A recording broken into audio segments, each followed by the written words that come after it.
Welcome to Pushing for Change, the podcast where the cruising cripples embark on a journey of empowerment, breaking barriers, and inspiring a world where differences are celebrated. Join us as we share stories, discuss challenges, and push for change in the pursuit of a more inclusive and understanding society. Get ready for insightful conversations that challenge perceptions and redefine possibilities. This is the Cruising Cripples, pushing boundaries and forging a path towards a more inclusive future. Let's get rolling.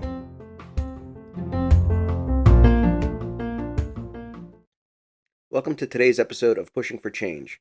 Our guest today is Annie Streit, the Advocacy Manager at United Spinal Association, a driving force behind positive change for the disability community. Welcome to the show, Annie. Tell us a little bit about your background. Like I said, I'm the Grassroots Advocacy Manager. So I work alongside Steve Lieberman, who is our Director of Advocacy and Policy.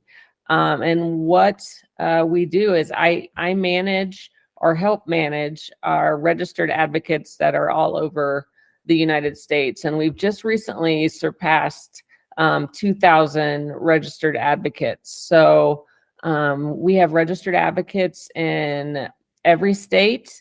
I believe in 430 out of the 435 congressional districts. So we're trying to get some registered advocates in those last few remaining districts. But I came on to help United Spinal grow the advocacy network, and we've done various changes for the programming just to have just different opportunities for our advocates to become involved at whatever level of involvement they want.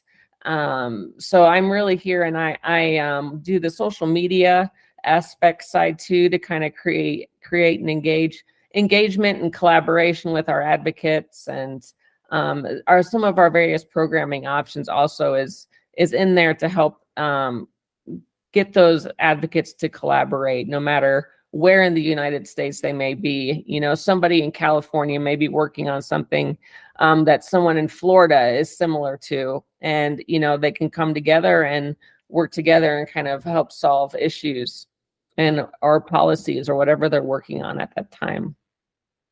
So when one signs up to be involved, that looked like, I know you said there's different activities and different ways to be involved. So what would that typically look like on your end? Well, when somebody signs up, it's a very simple online form to become a grassroots advocacy a grassroots advocate. And we like to let everyone know that when they sign up, you're not signing up for a huge commitment. Some of the main things that we ask of our advocates is to send action alerts, which it's already prepared, it's already written out. All they have to really do is fill in just a little bit of information about themselves.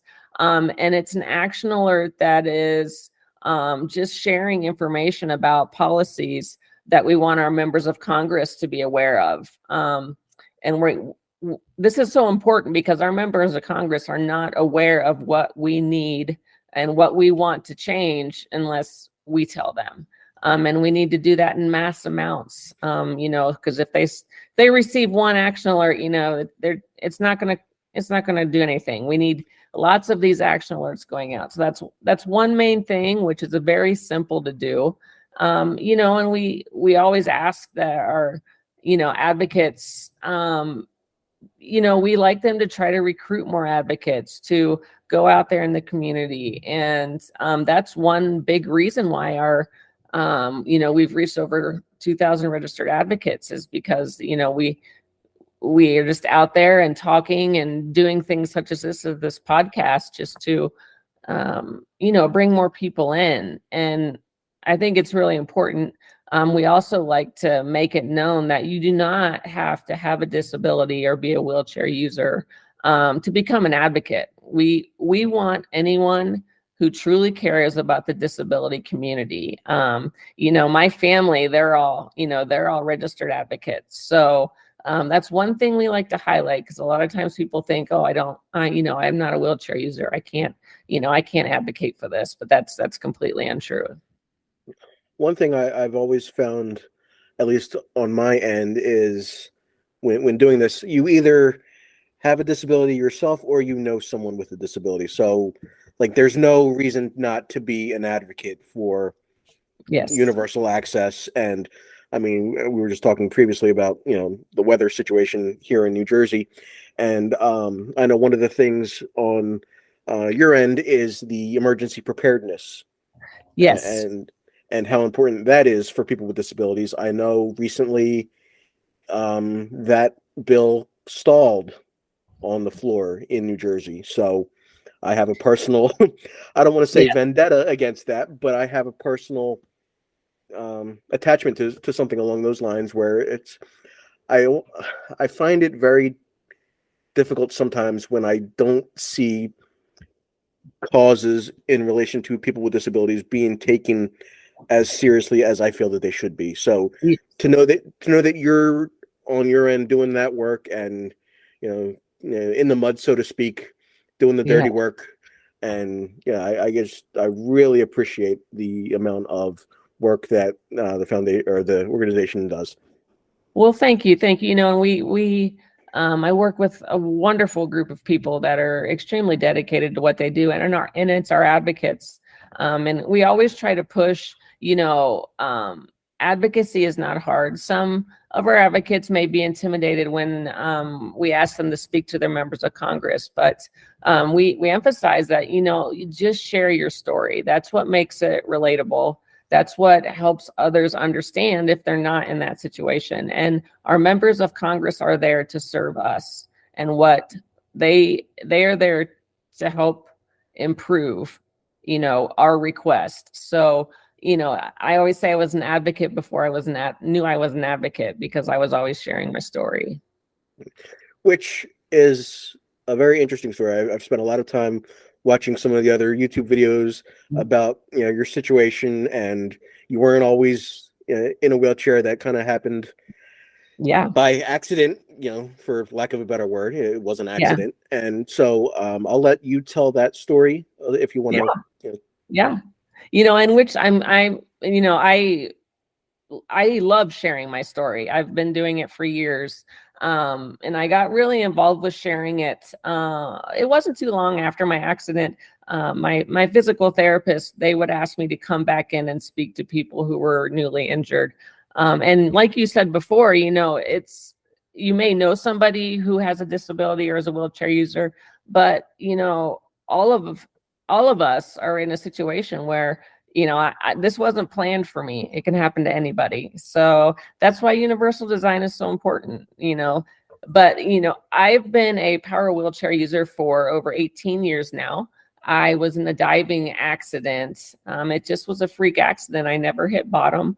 And when I hit the water, my neck just snapped back funny and crushed my C5 vertebrae. So from that point on, I, have been using this wheelchair to get around. And I went back to school and got my teaching degree, and was working with all of that.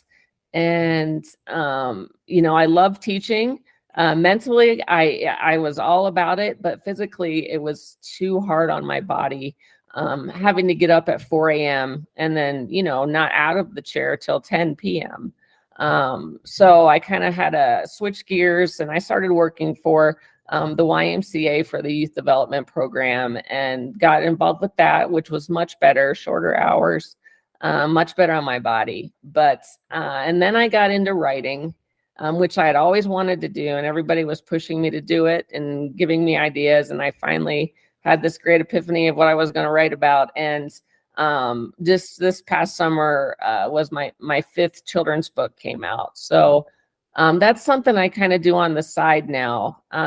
United Spinal, I always say, literally fell into my lap, which doesn't usually happen. A friend of my older brother's sent me an email one day saying, hey, there's this opening, wanted you to see this. And he knew I was a writer, and I'd been doing some work on a blog, and I read through United Spinal Association, Grassroots Advocacy Manager, and I was like, well, this sounds like a great opportunity. So I applied, and then here I sit over 3 years later. So it was a really winding road to get here, but I did. And I'm very thankful. It's opened up my world. I get to meet these advocates from all over the US. Once a month I do a meet and advocate live stream. So I just choose an advocate that's doing amazing work, and I bring them on this live stream and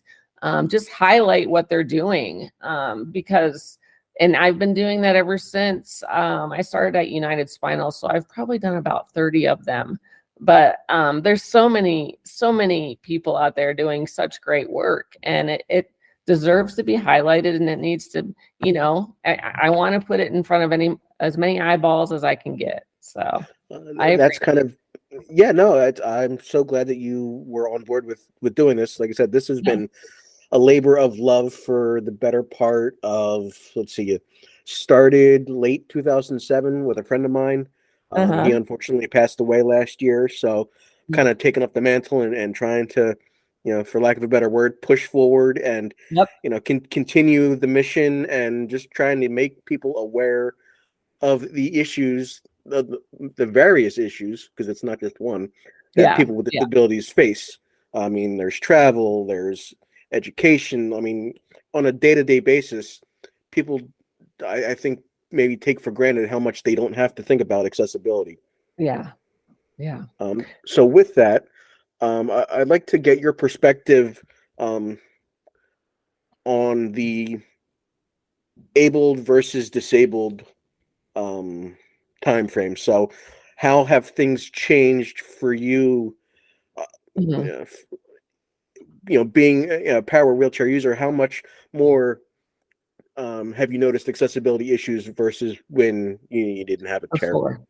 Oh, geez. I freely admit that before I had my spinal cord injury, accessibility, it wasn't in my mind. I mean, I was 21, 22 years old. So, the last thing that I even was thinking about was, being a wheelchair user. And I always say, if you would have asked me before my injury, Annie, do you think, could you, would you be happy, using a wheelchair, having a spinal cord injury? And back then I would have said, no way. But then when I actually was put in the situation, your mind shifts and you realize, well, this is what I got, so, definitely afterwards, after I've been, in the wheelchair, especially for 18 years, accessibility is constant. And it's funny because my friends and family, it's in their heads now too. So when they go places, they're always checking it out for me. And and if I see something, a big thing is with parking and access aisles, and I try to educate, that's what I try to do. Because a lot of times when you approach somebody who is not doing it correctly, they get defensive. And I don't want people to feel that way. I just want them to learn and don't do it again. Yeah. Right. So, you get the people that are like, oh, I'm only going in for a minute, or I'm just running in. Yeah. Like, they're there for a reason. And that's one of the things we're really working on. We have 5 different working groups that we've started, at United Spinal, and it's accessible parking, outdoor access, emergency preparedness, care support, and accessible transportation. And right now with the accessible parking working group, we've had an intern who's worked really hard at gathering information on the number of placards and registered vehicles per state, because we're trying to change and update the number of accessible parking spots. I mean, that has not been updated for years, and we are finding out that we desperately need more accessible parking spaces because the number of people in the disability community is growing, but the spaces aren't. So it's just things like that. But it's very easily seen through the numbers. But like you said, advocacy is a slow moving process. So it takes patience and, but with the 3 years I've been at United Spinal, I've seen changes. So that's why I stick with it. And I know it's important to an amazing community of people. And so that's what keeps me going and keeps my drive going. I want to go back just a little bit to, I guess, when you first had the accident, and you said your family's been very supportive. I imagine that your living situation had to be modified. Oh, yes. So Yes. how difficult was it to make those, home modifications, driving, lessons, and learning to have a mobily adapted vehicle, and all of the craziness that comes with adapting to a life with a disability? Yes. Well, when I had my spinal cord injury, I was 22. So it actually was at my graduation party from college, and I was supposed to start my profession. I was hired on as a interior designer in downtown Indianapolis. So I had my diving accident about 2 days before I was supposed to start that. And, your whole world just got thrown in a blender. So, luckily, I was in inpatient therapy for probably 8 weeks or so. And I always say, that day where they said, okay, you're ready, you can go home, I was scared to death because I'd been surrounded by doctors and nurses who knew what to do if something went wrong. But I was very lucky in the fact that, I have an amazing support group, but our house, I was able to get into the house without having to change anything. We lucked out that way. And my parents actually kind of built like an apartment on the back of our home. So it was a big change because I was planning on starting my career and moving to Indianapolis and doing all this. And then it's like my life kind of halted for a moment and I had to regroup. But where I went for therapy, they were great. One of the therapists went to my house with my parents to kind of check it out and see, help to discuss if any modifications were needed. But my dad is an engineer genius and was able to do so many different things that I needed. So that's why I want to give back, because I feel very lucky with the support that I've had, because I know the stories I've heard just with working through United Spinal is, some of the situations that people are in desperately need help and assistance. So I feel very lucky. Just with, I always try to tell everybody, if an opportunity is placed in front of you, to grab it, even if, you don't think it's going to work out, you never know. So yeah, I don't think I would be the person I am today or be where I'm at today without the support that I've had. I was just, my family and friends were a huge part of my, I guess, recovery process. I needed a lot of assistance. And you had mentioned about driving. I went, to go back and have with my level of injury, the adaptions I needed were very high tech. And unfortunately, it didn't work out for me. So I'm hoping down the road that I will have the ability to do that. But I am very lucky that I have family and friends that drive me when I need it. Because unfortunately, I live in an area, northern Indiana, north of Fort Wayne, and it's kind of rural, but accessible public transportation, on-demand transportation is not really a thing up here. So I'm very lucky that I do have a vehicle I can use and get anywhere I need to be. But that is one of the many issues that we are working on at United Spinal. So, with United Spinal and all the advocacy and all the bills that are, I'm sure going through legislation, Mhm. what are the I guess the big issues right now that United Spinal is trying to get in front of our legislators to really show the need for disability services? Yeah, we have our roll on Capitol Hill every year where we go into what we fly into Washington D.C. and this last June we had it, and it was actually my first in person of it was the first time I was able to go in person because of COVID. I was hired on during COVID and had done virtually, but so it was the first time I actually even got to meet my colleagues and all these advocates I work with. But, one of the top issues that we discuss a lot and are working on is making air travel safer for wheelchair users and people with disabilities. That is a major, the stories and the videos you see of wheelchairs getting damaged.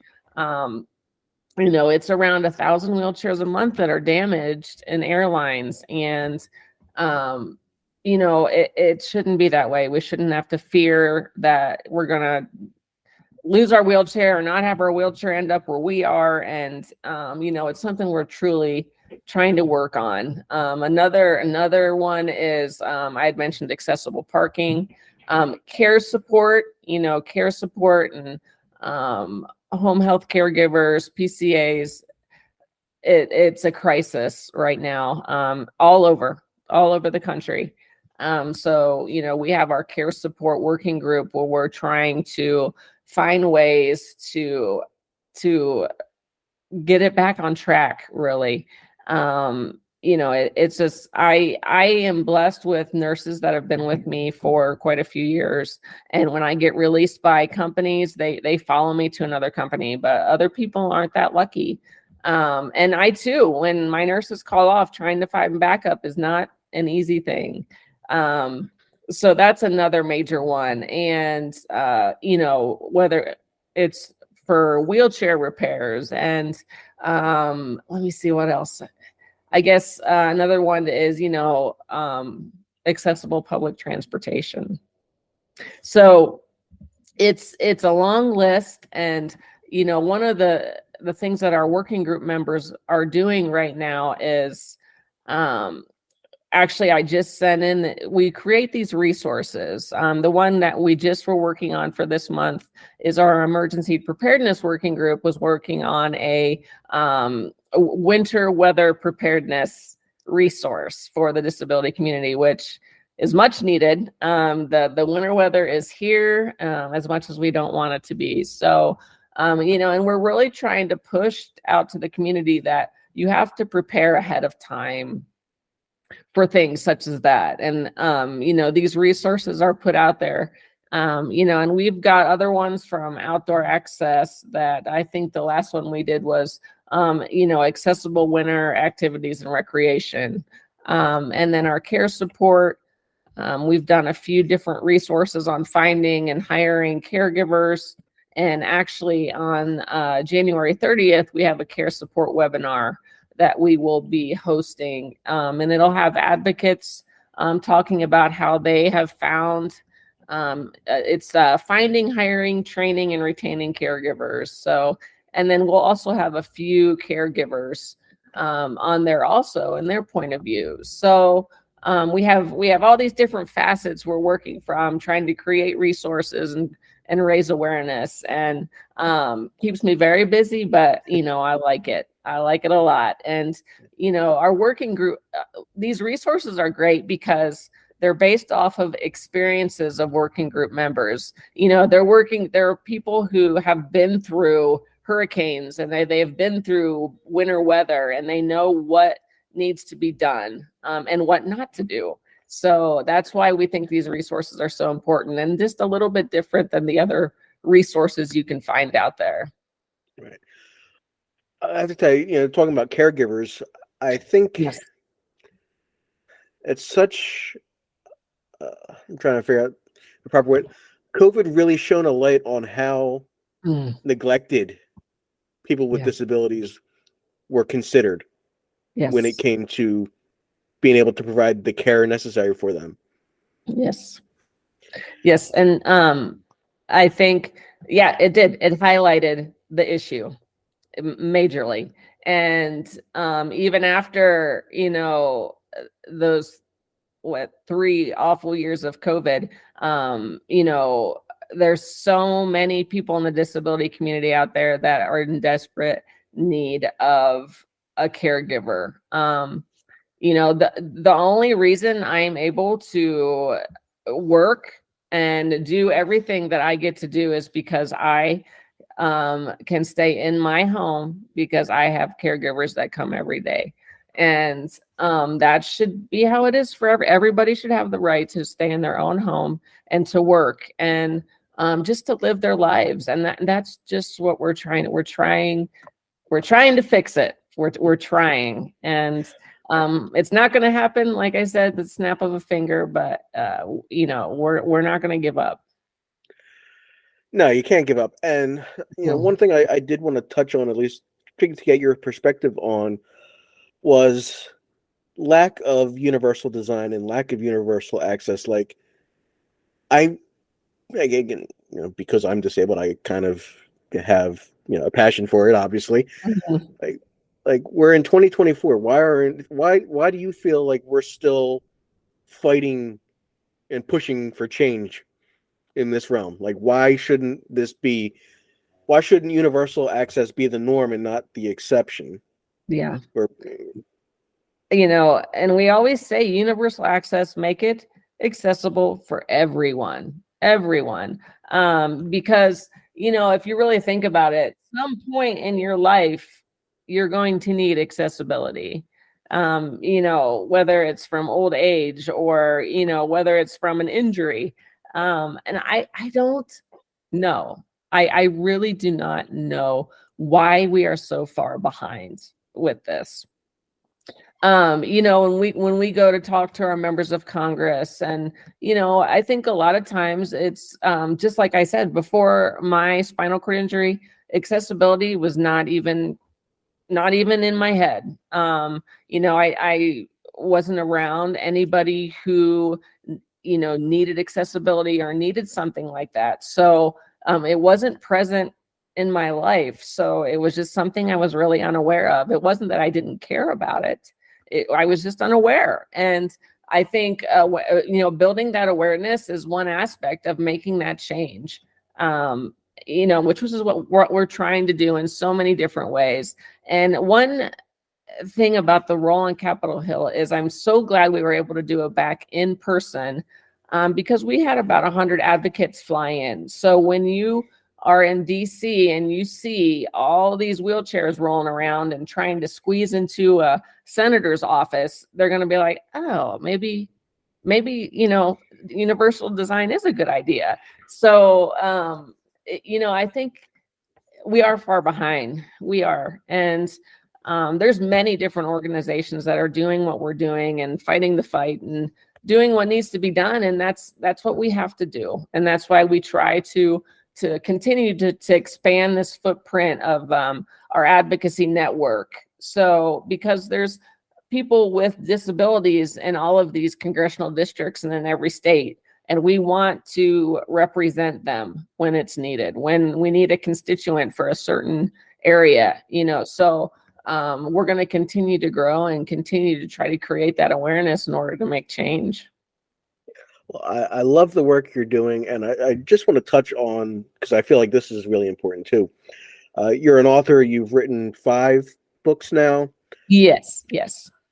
So, and I know you've traveled to schools and done educational visits and things along those lines. Yes. Children, I'm sure they have a very interesting reaction to seeing someone in a wheelchair. When you have a child come up to you and ask you, why are you in a wheelchair, or whatever their line of questioning is, like, how would you best answer a question to a child that is curious about, why do you look different? Yeah.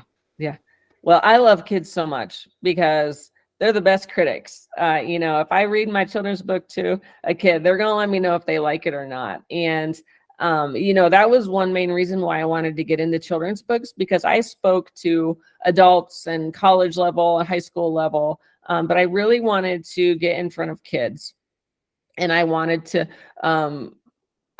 them to become comfortable with somebody who's in a wheelchair, and to try to understand and be able to have that opportunity to ask questions, and feel comfortable to ask questions. I love it when I'm out and parents let their kids come up to me and ask me a question. But I'm very, very social and say hi to kids, and, when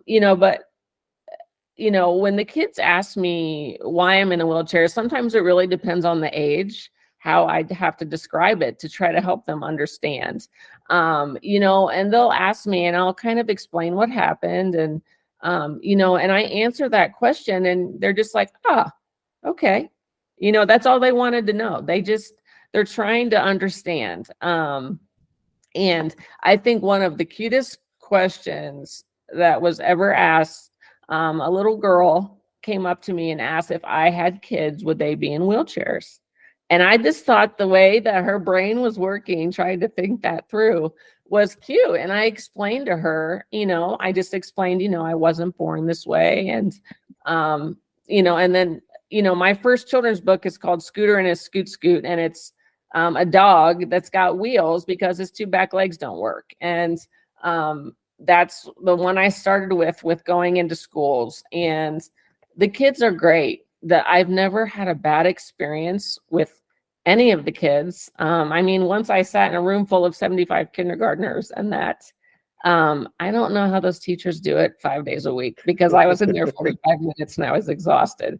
But they're great. And I love kids in that aspect, is they're innocent, and they have questions. And I really encourage parents out there to let your kids ask questions, because if you tell them, don't stare, don't, they're going to have this somewhat kind of fear in the back of their head to approach somebody with a disability. And that is not what we want. We want to normalize disability. And that's really what I try to help them understand.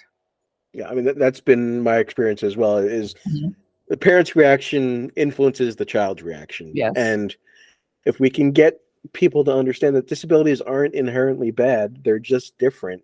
Yeah. I think we can help eliminate the negative stigma that sometimes comes along with being disabled. Yes. As you've proven, there's a lot of great things happening for people with disabilities. There's a lot of great resources. Again, you can find on United Spinal Association. Your website, I want to give you an opportunity to plug your website and any other endeavors you have going on. I know you do meets of your own, and you do a lot of things that I won't have enough time to get to all. So I just want to give you the time to talk about all of what you have. Well, first off, if anyone is interested in information on United Spinal, the Grassroots Advocacy Network, or becoming a registered advocate, I really welcome them to contact me. You can easily go to the United Spinal website, and there's an advocacy program webpage, and it's got everything I've talked about is on there, all the various programming. So I really would like people to contact me if they have questions, or if they're just not sure about what an advocate does, or what, like I said, it's not a huge commitment. You can do it. You can advocate at any level you feel comfortable advocating at. And in regards to my personal website with my books, and I do blogs. I haven't done as many lately because I've been doing a lot of writing for United Spinal, but it's annieauthorblog.com.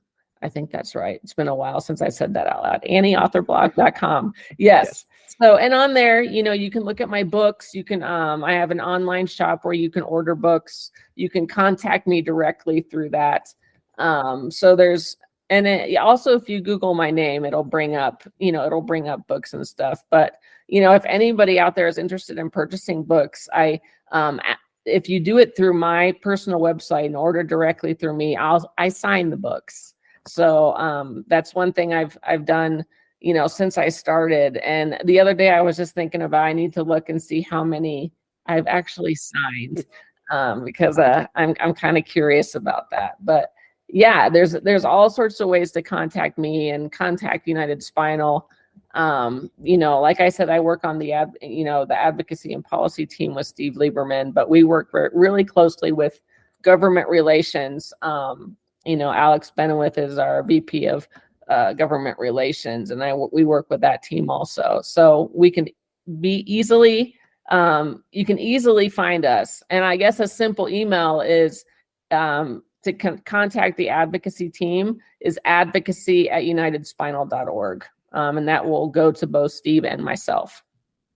Perfect. Well, thank you so very much for your time. I know I'm sure you have a lot of other things you need to get to tonight, and I don't want to risk my power going out again and making you wait any longer. But membership to United Spinal Association is free, so there's no cost to get involved. I signed up recently, so I'm looking forward to getting all that information in my inbox and seeing what I can do from my end. Because again, this is really my form of advocacy, but I'd like to find other ways to be involved and be on the ground level of, what else can I do outside of, this platform. Yes. And also, on our website, you can, we have a page for our chapter network. You can go on there and kind of find chapters that are close to you. If you would like to join a United Spinal chapter. So there's the chapter network, there's the national membership, and those are two totally different things, both free. So yes, just get on there. And like I said, there's multiple ways to contact people if you have any questions. Well, great. Annie, thank you again so very much. I look forward to getting another opportunity to talk to you more on a night when the weather is not crazy and kicking my internet off. I would love to get more in depth. There's so many other parts of your story that I want to get to, but I want to be respectful of your time. So again, if you're interested, I would love to reconnect somewhere down the road and continue the discussion. That sounds great. And I just thank you very much for this opportunity. Thank you so much. And as I tell everyone all the time, no matter what, and this is truly exemplified by you, that no matter what life throws at you, you have to keep on rolling. Exactly. So thank you again. Have yourself a wonderful evening, and I look forward to catching up with you again soon. Thank you.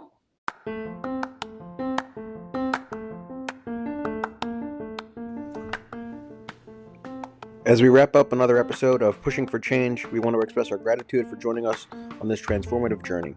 Keep on rolling with the Cruising Cripples, and remember, change starts with conversation. If you enjoyed today's episode, share and subscribe. Let's keep the momentum going and continue pushing for a world where everyone's journey is celebrated. Until next time, keep on rolling and pushing for change.